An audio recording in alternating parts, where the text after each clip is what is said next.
Hello students, today we'll discuss Chapter 3 Ruling the Countryside History Part 2. Today we'll focus on next topic crops for Europe. Its subtopics are does color have a history? Why the demand for Indian indigo?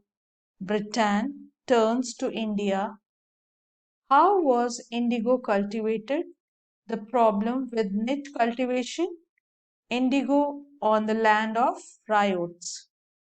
Let's now discuss the topic crops for Europe.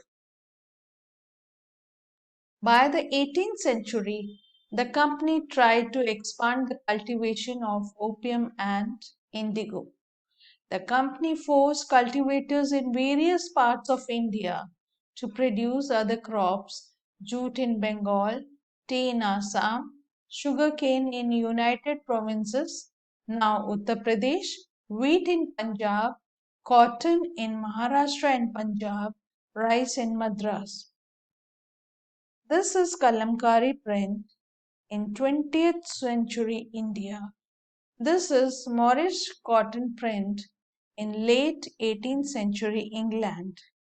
Now, we will focus on the first subtopic, does color have a history?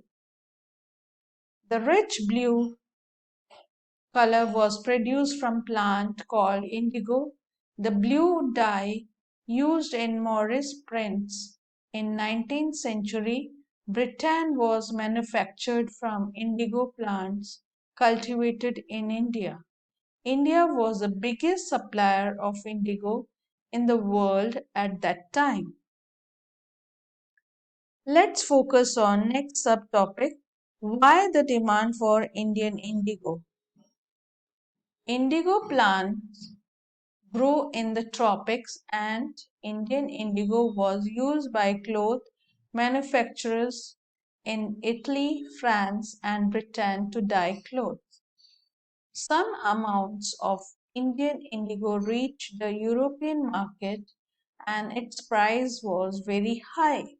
Therefore, European cloth manufacturers had to depend on another plant called wood to make violet and blue dyes.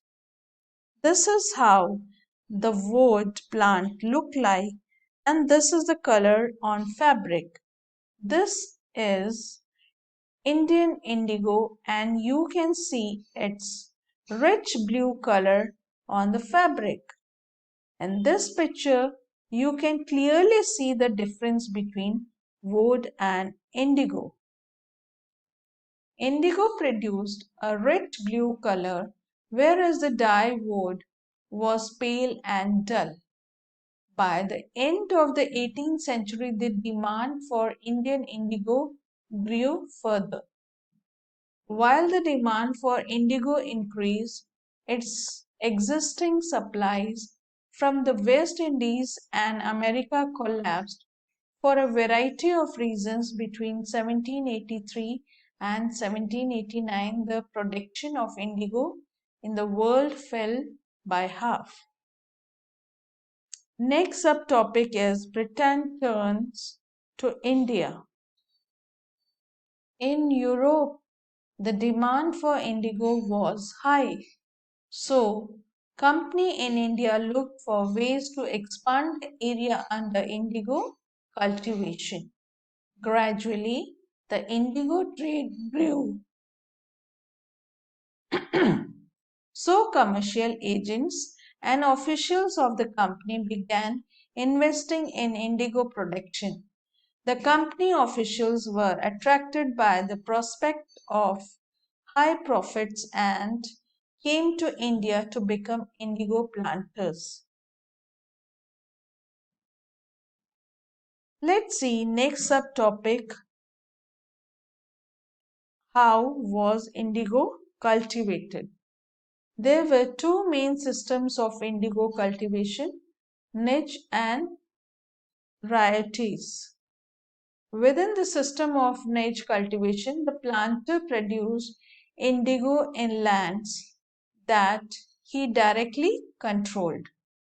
He either bought the land or rented it from other jamidars and produced indigo by directly employing hired laborers.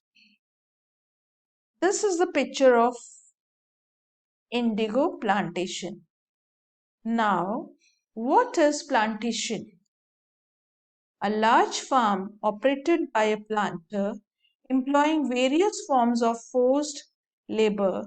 Plantations are associated with the production of coffee, sugarcane, tobacco, tea, and cotton.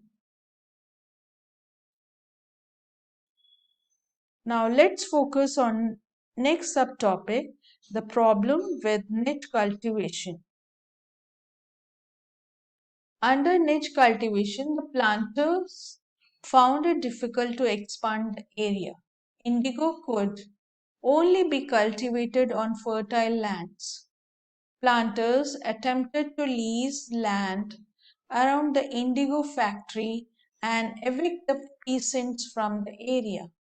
Niche cultivation on a large scale also required many plows and bullocks. Till the late 19th century, planters were therefore reluctant to expand the area under niche cultivation. Now, let's focus on subtopic indigo on the lands of royalties. The planters under the royalties system were forced to sign a contract, an agreement satta. Those who signed the contract got cash advance from the planters at low rates of interest to produce indigo. When the harvested crop was delivered to the planter, a new loan was sanctioned and the cycle starts all over again. Peasants soon realized how the loan system was. After an indigo harvest, the land could not be sown with rice. Let's have a look at this picture how indigo was cultivated and used on fabric. That's all for today. Next part we will read in next session. Thank you. Happy watching.